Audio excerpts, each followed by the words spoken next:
So, dude, Unreal Engine is an absolutely insane platform.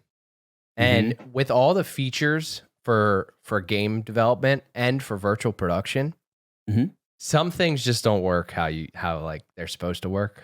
Or there's some functions where you're like, this should absolutely be a function. Why is this not a function? So for something that we're rendering right now, the Voodoo Ranger post, ideally when you create something in Unreal Engine, you should be able to just click that something and be like, only render this thing. You know, I have this whole scene with lights and grass and background. However, I only want you to render this one thing in the scene. An object, so that I can move it into a real piece of footage that I filmed. Like a can. Yeah, like the can. You guys will see it soon. You'd think that should be like an easy feature, but it's not. So hopefully they'll work on that. However, after can you just drag and drop it into a new project and then do it? Is that what you mean it forces you to do, or is it even more convoluted than that? Well, let's build that out a little bit. So if I were to drag a can into an empty project, there would be no lighting. There would be no lighting, right? So you need the lighting, and then it has you already have a background of some sort. There's a sky environment, a globe, so that also gets rendered no matter what. Sure. So I after I have an idea. Go ahead. You know how you do like a product shoot in a light box? Yes. Why don't you just build a project that's a light box, and then you can copy paste your objects into that and just scale them, and that should be the only thing you have to do. What do you do about the light box in the background that renders? What do you mean by that? So you're saying a light box. Are you thinking like a rectangular white box that you light up? What do you do about the white background? So just trust. Don't put it. Let's just say like there is no box, but you have it set up in the exact same way. Where's the with the lighting and the camera angle? But you don't think you're gonna get the right backlighting from the reflections and the bounces, right? Without an actual permanent object there. Without an environment. So we filmed outside, so I picked an outside environment. So you get accurate lighting that way. Anyway, either way, you should be able to just select item and render. It's not that easy. Hear you. However, after researching a lot, I figured out how to do it. It's not as easy as I want it to be, but figured out how to do it and put another little asset in my toolbox right there. Walk me through it. I don't want to. You don't have to divulge the whole. I'm not trying to peek behind the curtain. You know what I'm saying? I'm not trying to Wizard of Oz you. You got to build the scene. A few more steps. You got to build the scene. Like you have to have all the lighting there. Right. And there's a few more steps. If someone wants to really know, then reach out to us and we'll let you know. But damn, dude. What? All right. Yeah. Hey, man, listen. What? A good cook might give you the recipe, but he also might leave a couple things out. Yes. Like I said to you this weekend, I hear you. I always give away all of my secrets, but there's always a lag. There's always a lag. After I build enough new stuff, have all my old secrets. Let me build more stuff, have my old secrets. And that's not for me being, some people don't give away any secrets. I want people to grow. However, I do a lot of legwork to get the early shit. All right. I hear you. All right. So all that to say. Let me know when you pass it down. I'd like to take a look. All right. You got it. All that to say, Unity is dropping. I'm waiting on that invoice. I'll send it. Don't worry. All that to say, Unity is dropping the freaking ball right now, dude. So we talked about Unity last week. Yeah. How they changed their pricing. And they seem to have put out a tweet. Abe, do you mind bringing that tweet up for us? Absolutely. Thank you very much. All right. So here's the tweet. I'll read it for you because you're blind. We have heard you. We apologize for the confusion and angst the runtime free policy we announced on Tuesday caused. We are listening, talking to our team members, community, customers, and partners, and will be making changes to the policy. We will share an update in a couple of days. Thank you for your honest and critical feedback. That's a great tweet, right? Like for real. Bro, there's No. Let's stay in the timeline here. That's a great tweet after they hear all the feedback. Okay. I don't know if you're being serious or not. I'm being serious if it was current. So currently, they just posted this tweet. Great. I can't wait to hear what they're gonna say. They're listening to us. I can't wait. So this was September 17th. That's 4 days ago. Okay. Still not a lot of time. Don't get it twisted. But so they said a couple of days. In my book, 2 days. That's a couple. That's a couple. 1, 2. That's a couple. So, under this tweet is a picture, for those listening, it's a picture of a frog. And it's from Opera GX. Go ahead. Well, explain it to me then. Why is this? Go ahead. Well, it's a Opera is a browser. Oh, okay. So they're like a fellow tech company. Okay. And it's from, they tweeted it. Yes. Yes. Okay. Yeah, it was a response. Okay. So they responded to this tweet with a picture of a frog named the Frog of Shame. If the Frog of Shame gets more likes than the original tweet, your tweet really sucks.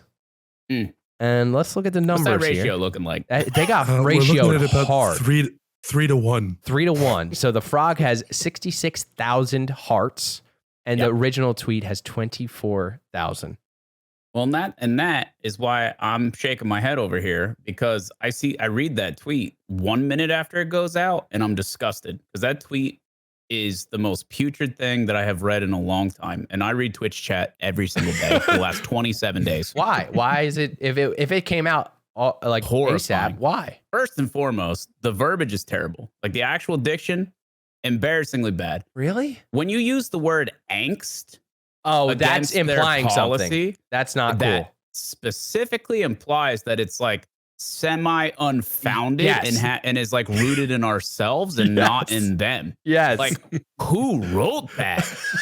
Confusion and angst, the runtime fee policy. Bro, what? I thought the same. I felt it when I read that. That's crazy, I felt that. man. That's interesting. I'm a little angsty reading this, man. And it's definitely not unfounded. No, it's not. We are listening, talking to our team members. This is boilerplate BS. It means nothing. This is just their copy paste response to something that was not received well, which I'm sure was written in advance, because anybody who saw their policy, this was the most predictable thing of all time. It's damage control copy paste. It's damage control copy paste. And it's like, it means nothing. Nothing will change. All it means is we are going to go back to the drawing board here and figure out a way to still get ours at the expense of other people that you will be slightly less perturbed about. That's it. That's all it means is we're going to figure out a sneakier way to whittle out more share for us. Ooh. And it's disgusting. The thing is, when it comes to game engines and game development, most games on average are in development 5-6 years. You have to be ride or die with the engine you choose. You have to feel like the foundation is solid. To pick an engine is probably one of the biggest choices you can make in game design. It's like getting married. You are locked in, bro. And there is not a soul on earth who is going to trust Unity after this to get locked into. The last thing they want is this foundation made out of sand. And that's what they've created here. It's embarrassing. There's no way for this to go well for Unity moving forward. Even if they abolish this concept altogether, the number of people who will choose Unity in the future is dwindling, which is the reason why this started in the first place, is because it's already not a premium engine. It is a dying engine. And they're trying to figure out how to whittle out more cents on the dollar. And so they come up with this absolute horrifying solution at the expense of everybody else. And then they're wondering why we're angsty. They were speaking directly to you, dude. Oh, I'm angsty. Why? No, how did it's they? gross, man. How did they drop the ball so hard? Because if They're you executives, it comes down to executives that don't understand it all. no, 99.9% of the time. this isn't even an understanding game development thing. This is understanding your community thing, and that's product all over the place. Like that's all wide range of product companies. It's not just game development. So executives should kind of see this. I haven't found a company where the executives are in touch with the product in the last 20 years, dude. It's just that's not the way it works anymore.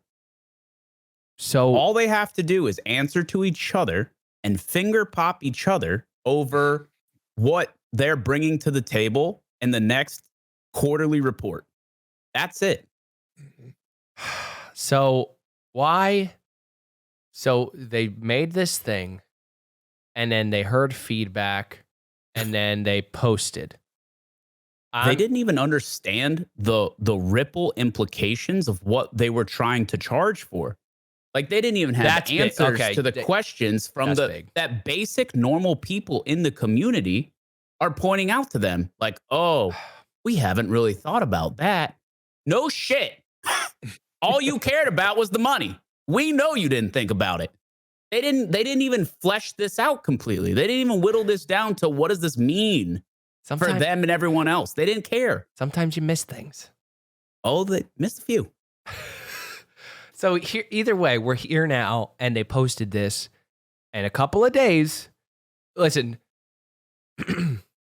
I give the benefit of the doubt a lot, and you'll hear me do that often. When you're this big of a company with this big of an issue, a couple of days means 2. That's what it means, dude. If it wasn't this big of an issue, if you weren't this big of a company, and you weren't having this much backlash, a couple of days might mean 4. But right now, a couple days means 2. Have they posted anything else, Abe? No. They have not.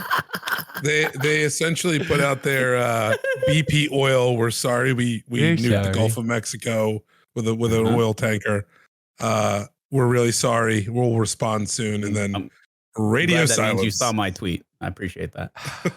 So what's this? What are we looking at right now? Well, I wanted to show some of the replies because people are doing things like linking their value statement, which is that's what you're seeing on the screen right now. This is directly from Unity's value statement, which it says users first. We put users first. They are rock stars and we are their biggest fans. Our shared dedication to users holds us together, defines and aligns our work, and drives us to deliver for them. Wow. Great sentiment if it were real. Right. See, last week that was written 25 years ago when Unity came out. I still don't. The person who wrote that's long fired, bro. Look, we can't make profits with this. Jeez. Here's the thing, dude. I still stand by, if we're talking pricing structure, Unreal's is more expensive than Unity right now. The whole install thing, not cool. Wipe that clean.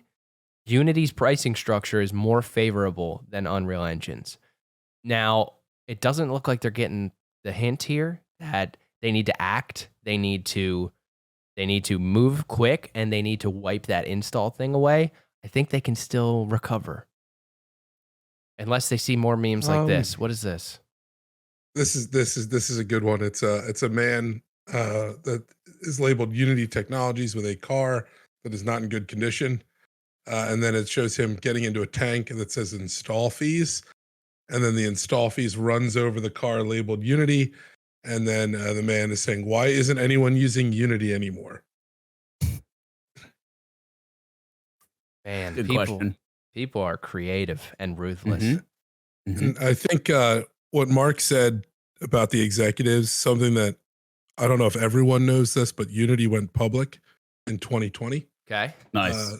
And that, to me, is the biggest sign of why there's changes like that, especially at the executive level, is it's not about even making revenues it's about delivering to shareholders. Yep.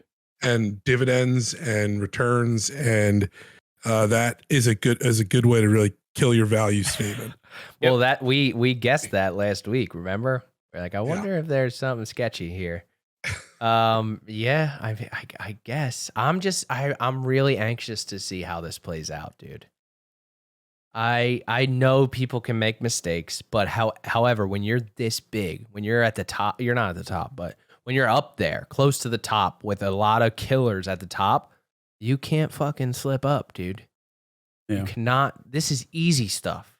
This is the stuff that you should not mess up. Yep. This is wild. So there's a lot of people tweeting the "we're sorry" stuff from South Park. We're sorry. I went with the guy who's naked on the bearskin rug in front of the fireplace. That was my retweet post. We're sorry. We're sorry. Oh man, people are ruthless. Mm-hmm. So we'll see. We'll see. I'm excited to see where this goes. So I think they can still turn it around. So while we're on the, You are more optimistic than me there, Slum. yeah, well, I've seen. I think it's very easy for people who are the consumers to kind of say like you guys are messing up, and as they have every right to say you're messing up.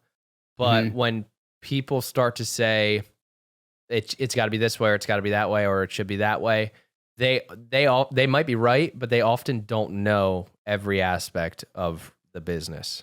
No. So I always try to give like let's see really what happens. Let's try to get the full story. Could be savable. We'll see, but Unlike like you Dead said, Matter. it's already a What? Huh? Did you just?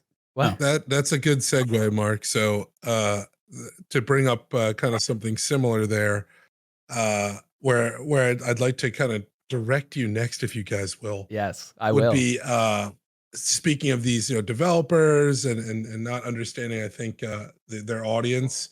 I wanted to see if I could pick your guys' brains on crowdfunded games, and then specifically, where I focus this on was Star Citizen and Dead Matter. So what Very interesting. What are you thinking Two about sides them? of a coin there for me. Like, I think Star Citizen, because it's been so well funded, takes a lot of hate. Maybe some of it's warranted. I do think that Dead Matter is an interesting case, and maybe they should have been more upfront. Like, I definitely agree with the criticisms on this. Is like, despite having a development path that's like pretty open, like you can go on their website and you can look at exactly what they have worked on in the past, all the things that are crossed out, all the things that are next on the docket. They're constantly updating it.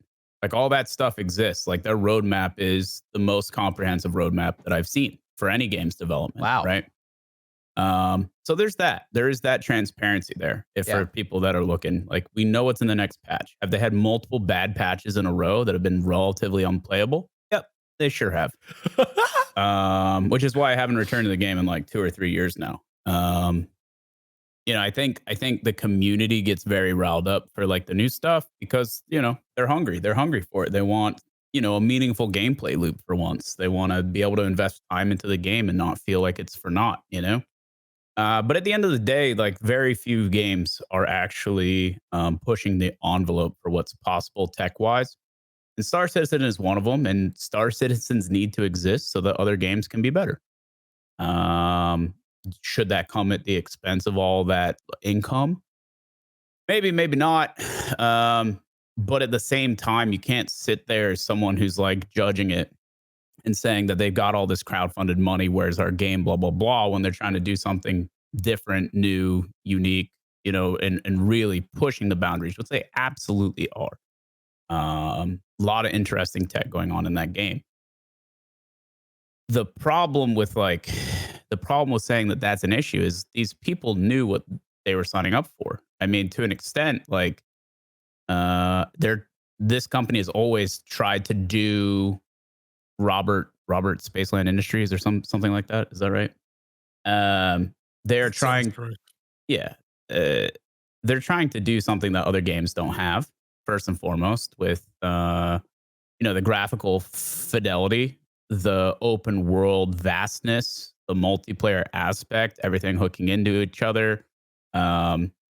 with like certain, like even just like one-offs that are really cool, like FOIP, face over IP, which you probably have seen a couple of clips of me playing with Slum, me singing some Fallout Boy with the FOIP on. Yes. Classic, very fun. However, you can't hold them accountable because they have X amount of dollars when most of those dollars are for these in-game ships, which are ridiculously priced. That's on the consumer to buy all these ridiculously priced ships in a game that doesn't technically exist. Oh, yet. are you saying, okay, so you're saying a lot of that money is coming from in-game purchases that That's correct. aren't necessarily there yet, though. No, they are there. You Okay. can absolutely get those ships and fly them around. The game just doesn't have working gameplay loops. Like there's not like the amount of content, like they're working on the tech. Okay. And so it's you can get these ships. It's not like this is like the ether and you can load them in and you can technically use them and some of them are buggy, some of them work, some of them don't. Some, you know what I mean? And like but that's on the person to decide to buy a $500, $1,000 ship and get, yeah, and it's like that. And that's why that funding number is that high. Yeah. And people are making that choice. Correct. Right? You already know the game's broken, but you're still going to buy $1,000 ship. How is that on the game? I wouldn't say that's on the game. But that is the extent of the argument almost always from what I hear of the critics of Star Citizen. To put that number into perspective too, so people listening will understand, it's $600 million in crowdsourced money towards the development of the game. But that does include purchases. Can we look up some of those in-game like ship prices, Abe? Yeah. Wow. I'd love to see what those are like looking like these days. I don't know how crazy they get, but I think some of them get like absolutely insane. So are people saying it's a scam? That's what they're saying. They're saying the game's a scam. You took all our money and you scammed us. That's what they're saying. Is that really what they're saying? As someone that runs a Twitch channel and has to read about it all the time, yes, that is what I read all the time. Star Citizen's a scam. Now, see, that's why I said it's two sides of a coin. Because then there's actual scams out there, like Dead Matter. Like Hole. Whoa, don't bring Pep's Hole into this. That's a great game, great value for your money. All right, 99-cent game. Don't get it twisted. Oh, man. Very interactive. Okay. I can't find exact values, but some of the stuff in this article is mentioning some of the ships. They often are hundreds of dollars, and specifically, there's one called the Miss Hull C, which was added with the most recent update they just put out there. Costs $500. What do you got? You got anything that we can look at or now? This is what I'm scanning through this article, and it's referring to like where its crowdfunding began. Yeah. And if you see here, it's virtual spaceships, some of which cost hundreds of dollars, are often the focus of criticism. The Miss Hull C added with the Alpha 3.2 update costs an eye-watering $500. So it's like it's two ways here. You never play the game and you buy a $500 ship and then you get in and you're disappointed. Okay. Well, it's pretty easy for me to call that person a moron for buying the $500 ship before booting the game. Then you have the person that goes into the game, plays it, and then goes and buys a $500 ship when you know it's not a working game. I'm going to go out on a limb and call that person a moron too. So in what way, shape, or form is the developer responsible here? I'm curious if the people that are vocal are the people that have also bought the money or bought the Guarantee ships. it's not. I guarantee so it's just not. people that Most look at the number of money and say, "Where is my game?" But they paid like the $30 to buy the game, and what they have is honestly from a experiential standpoint is not the worst value in the world for $30. There are way more egregious games out there that get a lot of praise that aren't Star Citizen. It's they look at that $600 million thing and say, "Where's my game?"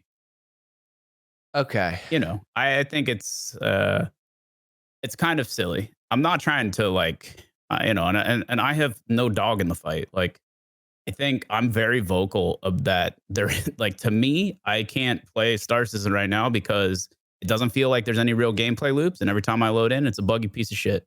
Like, I'm happy to say that. Do I regret paying like the $30, $35 for the experiences I've had in that game? Hell no. I've gotten my money's worth out of it already, and whatever it becomes, it becomes. And I think if you had an inkling of sense in you, then you wouldn't have paid XYZ amount for the ships if like that wasn't something that you were insanely into. You know what I mean? I do know what you mean. I don't know. I Buyer fail beware. to see how it's on. And like there are real scams out there in this industry. Loads of them. Did you say like Dead Matter, or was that not that's not a scam? Like Dead Matter. So Dead Matter is yes. a scam in your opinion? Dead Matter is a studio that was gutted like 3-4 times and didn't even come close to delivering on the bare minimums to be even slightly considered a real game. What exists right now in its official capacity, which you have to pay $40 for right now, is a complete joke. It is. Oh, yes. We watched Cotton playable. play this. We did very Dude, briefly. That was. It's an embarrassment to the gaming industry. That was disgusting. Yeah, it's not playable. See if I can get to some of the clips. No, it's not a real game. It's a bunch of smushed assets together. Okay, so and there's not an ounce of meaningfulness behind it. So we're watching a clip right now from Cotton. Shout out to our friend Cotton. Shout out Cotton. Always willing to play the jankiest jank on earth. And that's why we love him, because he makes anything a good time. Yeah. But this particular video is fantastic. If you look it up on YouTube, it's very funny.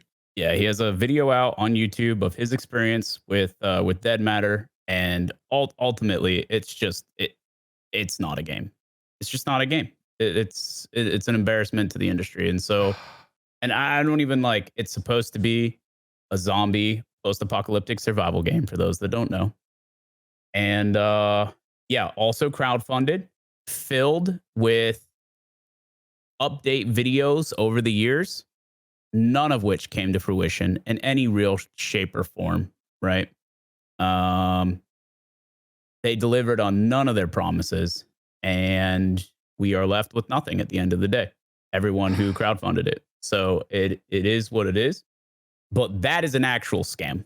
And I just hate to see these two projects lumped together, because I don't think like in both actual gameplay, like actual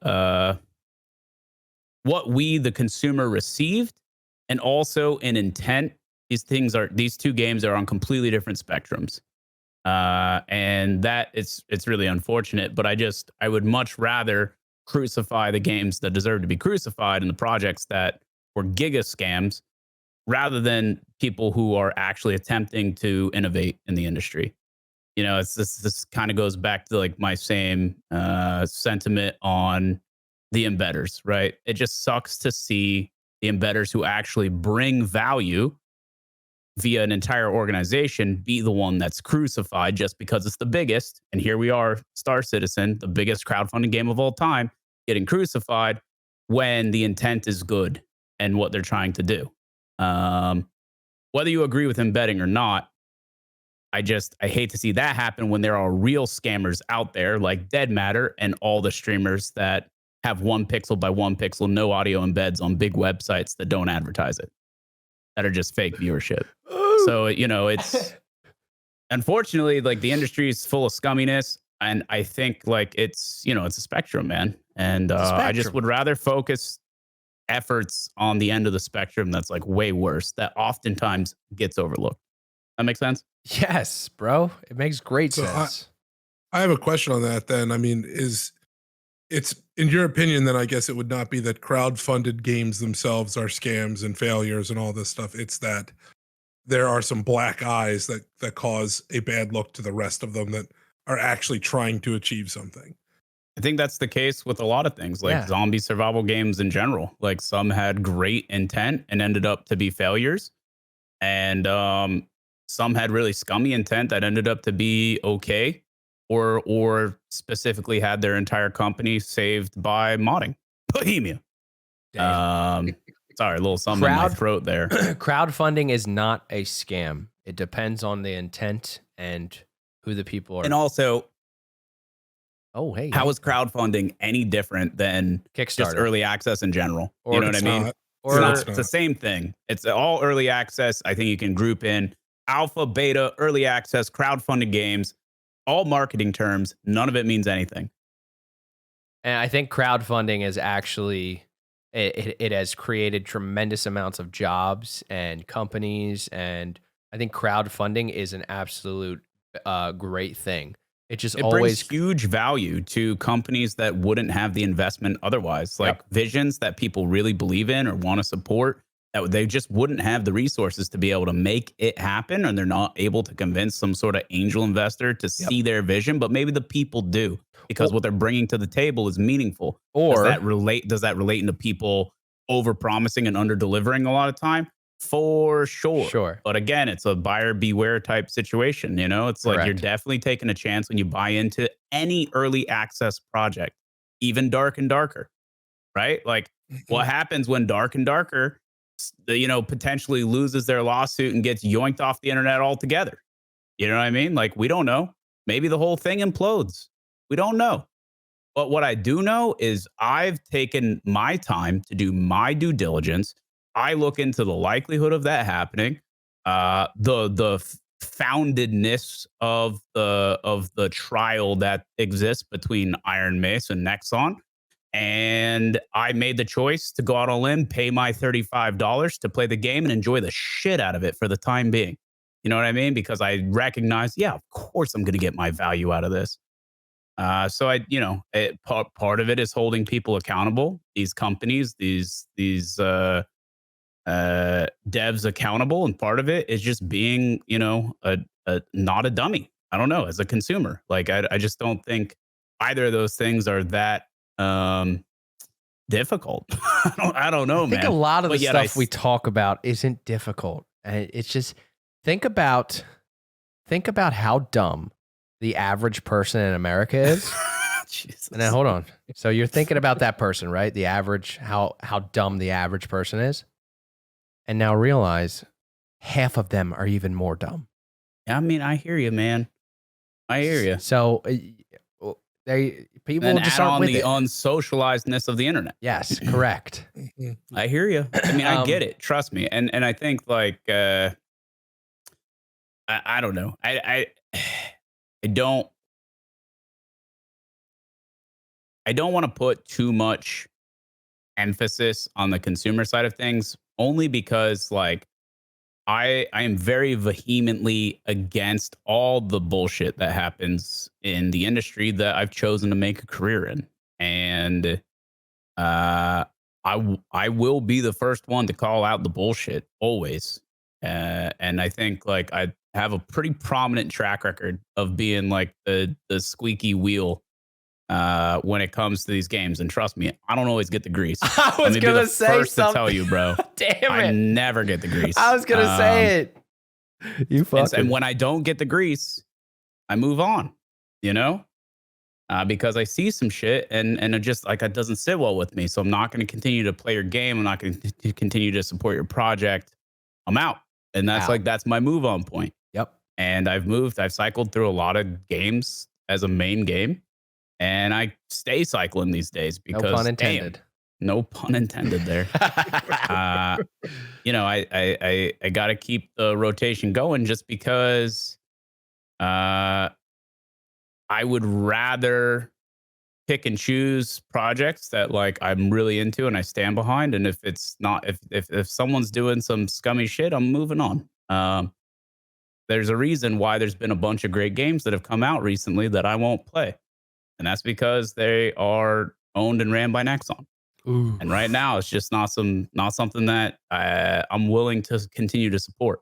At least until we see the outcome of this trial. Right. So, well, to tie a nice bow on that one, I don't like scams. However, crowdfunding in general, I don't think is a scam. You can't just lump in. Crowdfunding is a great thing. It's an opportunity for the little guy. Correct. But I do not like scams. Q-Abe? Yeah, so speaking of scams, I have a very simple question for both of you, and that is, are NFTs dead? because for those that don't know what an NFT is, a non-fungible token, that is basically you take an asset, you run it through blockchain, it gives it a unique identifier and metadata that then allows that asset to be distinguished from other assets. So I know that was a very common buzzword from probably about 2 years ago when these were running rampant. And my question though is, are NFTs dead? And have you seen any of the values of NFTs lately?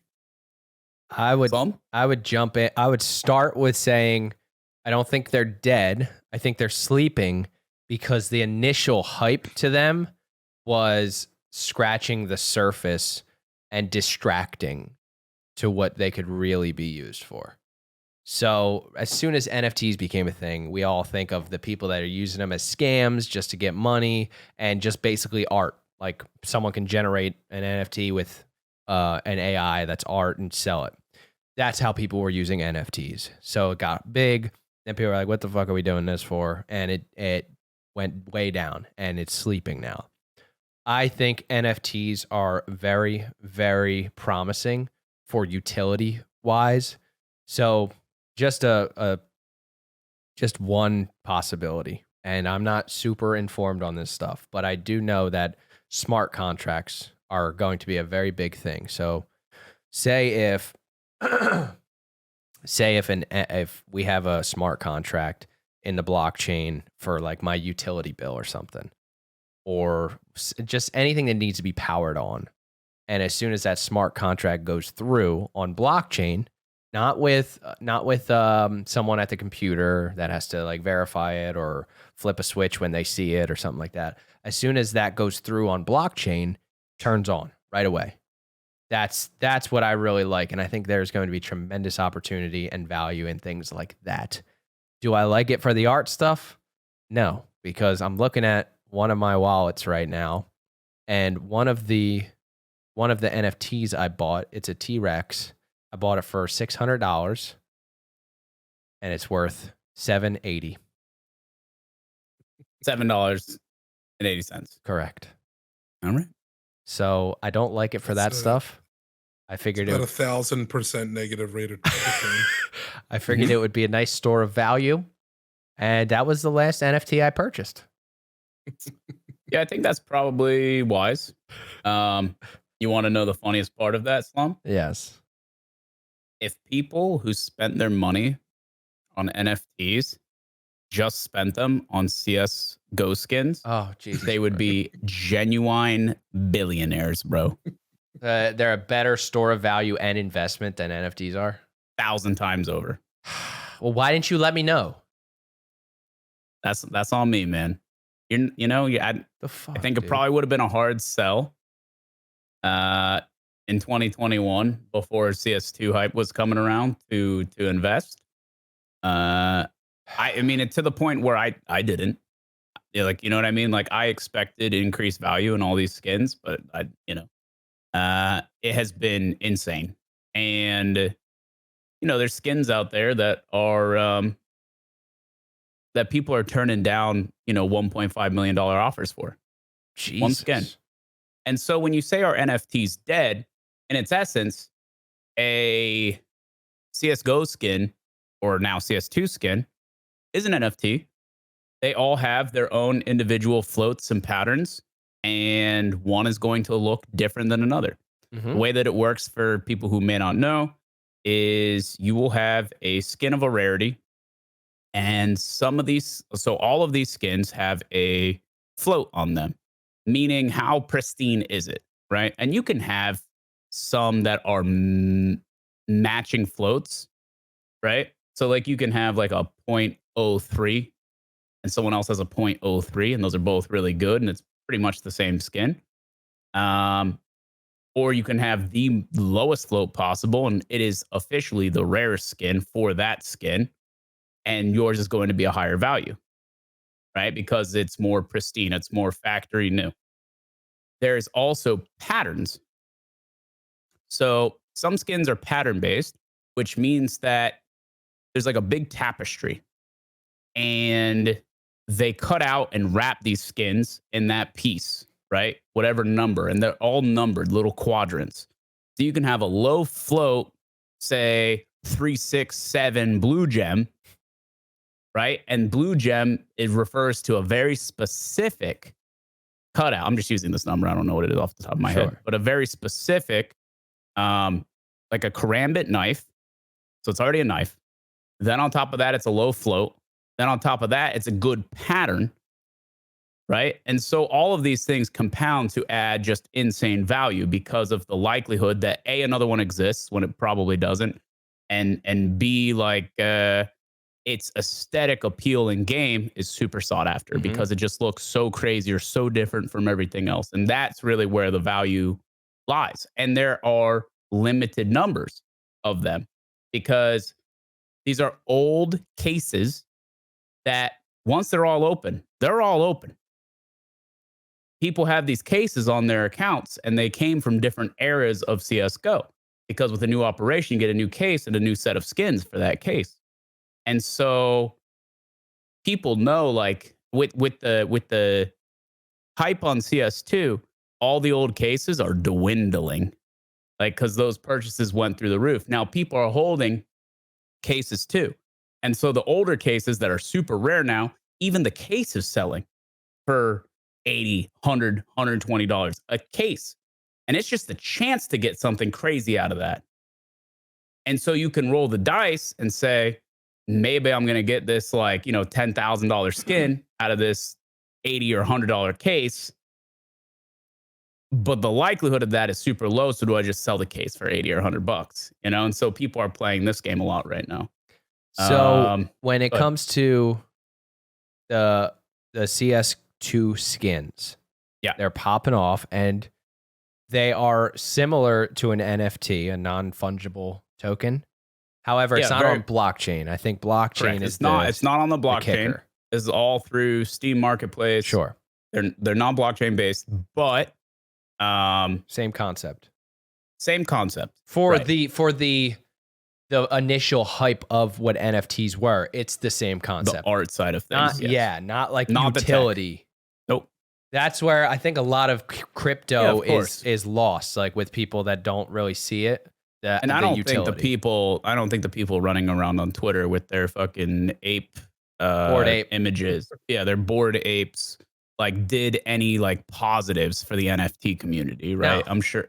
Yeah, no, it's the main reason it became the laughing stock of the internet and why people wrote it off entirely, despite there actually being genuine technological utility coming down the line that will absolutely be used and involved in our day-to-day lives. Yes. Well, and if I may interject with a little bit of financial info on this stuff too. Yes. So, blockchain adds that unique identification to the NFT and that ability to have something that's unique. I think that's what CS essentially does with the float and the patterns and all the things that you described. But the difference that you're talking about here really is one of these things is purely speculative in nature, and that it derives its value strictly from speculative value that it's attributed to by people just putting a random value on it. That was the NFT. That's the bored ape. That's that stuff. Sure.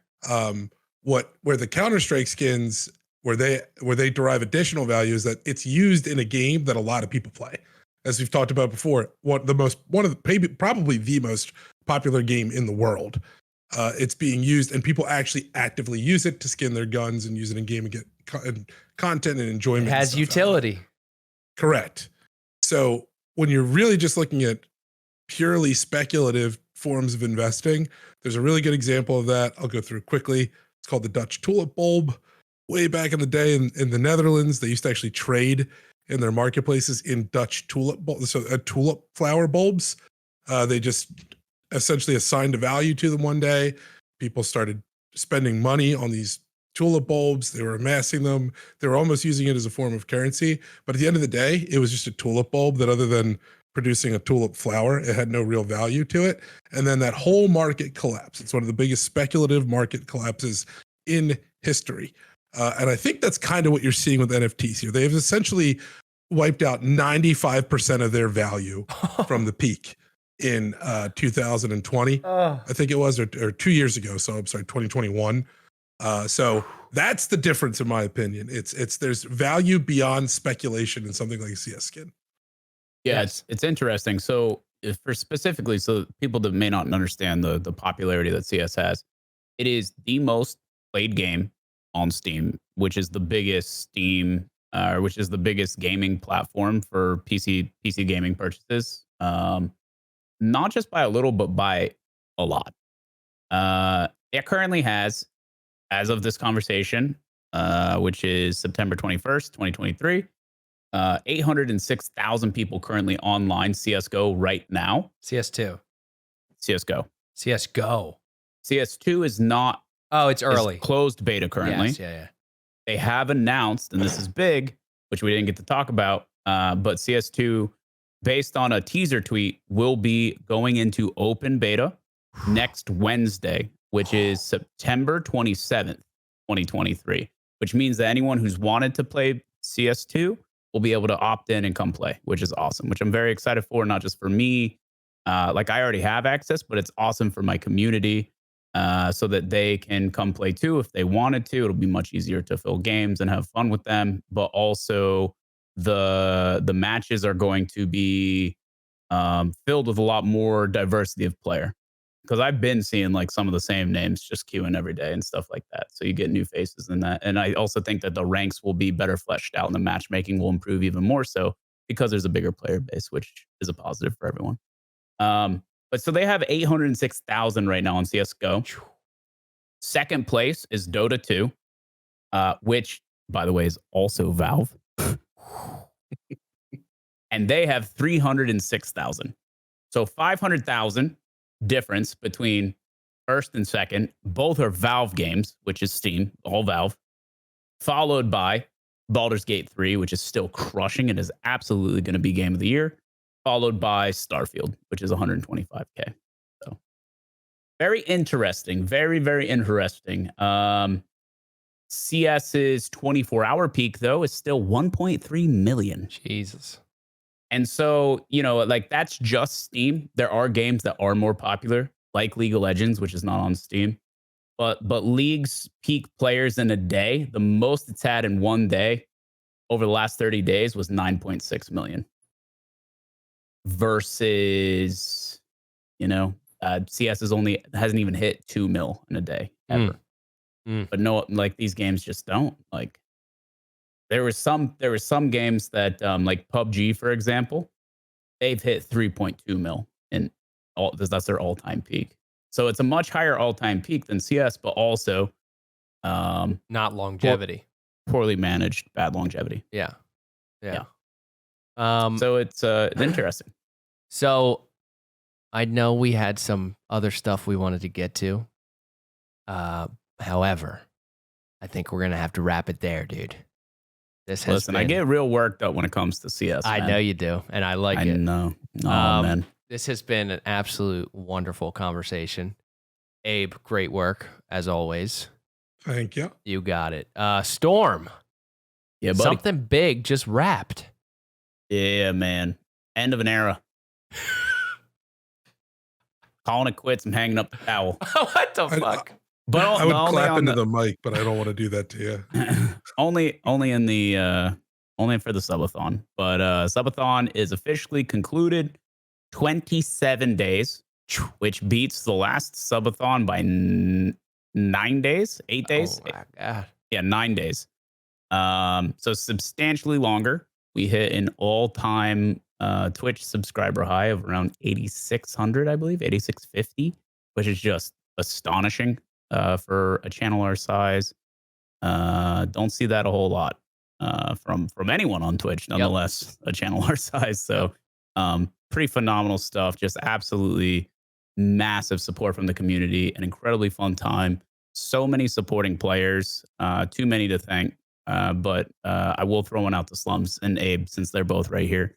Couldn't have done it without the boys and ladies that made it real special. And we had a great time. I think everyone was really pleased with the content. A lot of unique stuff in there. There were so many great moments that we literally felt like the whole thing was scripted. So it was very cool. Yeah, we'll see what next year holds. Maybe we run it back and do things even bigger and better like we like to do. But for 2023, absolutely blew away my expectations, better than I ever could have imagined. So Absolute banger, man. Good. Yeah. So if you missed it this year, you're shit out of luck. But still tune in. Where are they got to tune in? Twitch.tv/Markstrom. I'll be there, back to the normal schedule, live every day, but Wednesday and Saturday, those are my off days. We get started at 06:30 Eastern. Wait, you actually include saying Saturday nowadays? I'm a whole new man, dude. Mark, just a little background. Markstrom had this Twitch schedule in his panels, and it said every day but Wednesday. And every time I would go in there, I'd be like, what about Saturday, dude? Because he was off on Saturdays, but he didn't show. So now you're open about it. You are off on Saturdays. I think it's the other way around, but yes, you're absolutely right. All right. Yeah. Other way around. Now All I'm right. off on Wednesdays. What? How about you, Abe? What's going on, dude? As always, you can also find me over at twitch.tv/Markstrom, although it's not 24-hour access anymore. It was for a little bit there. Sorry if it's picking up the dog barking in the background. Dude. I apologize. That's okay. But yeah, so I'm still over there moderating in the channel when I can, contributing when I can, and you can find me there. Very nice. Very nice. And my name is Dom Filari, or you can call me Slum. I run a production company. You can see our website at lts.media. That stands for License to Shoot, like James Bond, License to Kill. And also, I'm over at Markstrom Stream all the freaking time. So come through. Other than that, thank you for listening. Thank you guys for being here. And we will catch you next time. Have a good one.